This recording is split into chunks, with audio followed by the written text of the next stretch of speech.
Hi, this is Jamey with Stonemeyer Games, and today I'm going to talk about my favorite game mechanism in Tiny Towns. This is a new game from AEG. Here's a photo of my finished little town that I made this past week at Geekway. This is a game that's based on a style of mobile game called Merge 3, where you have different resources or things that you're putting on a board, and when you have a certain number of them that are connected to one another, they all merge together into one better thing in one of the spots where you place that resource.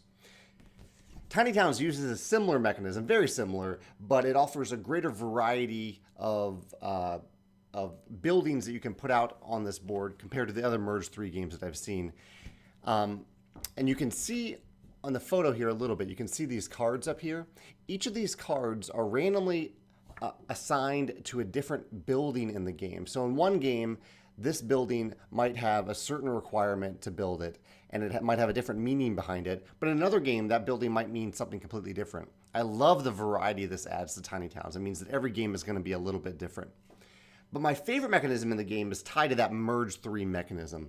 And it's about how every turn, you are putting a resource down here. You don't have to earn resources in this game. You don't have to do anything special to get them. You just get a resource every turn, and every player, if you're using a certain play mode, every player gets that resource. So I might say, okay, this turn, I really need wheat. So I'm going to grab a wheat, or whatever this represents. I'm going to grab a wheat, and everyone needs to grab that wheat. So there's this really interesting type of player interaction that happens there where I'm choosing something that I really need, but it might hurt or help other players too.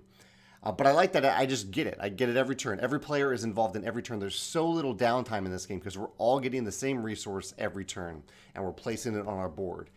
And when you place it on your board, if you immediately meet the requirements of one of these cards that you're trying to achieve, one of these buildings you're trying to create, then immediately you'll pick up all those tokens and put down the building.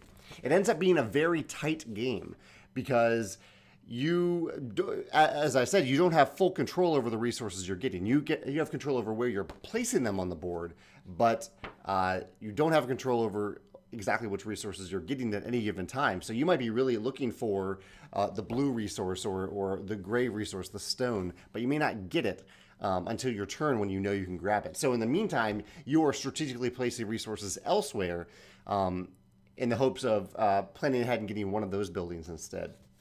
So it's this really interesting spatial puzzle.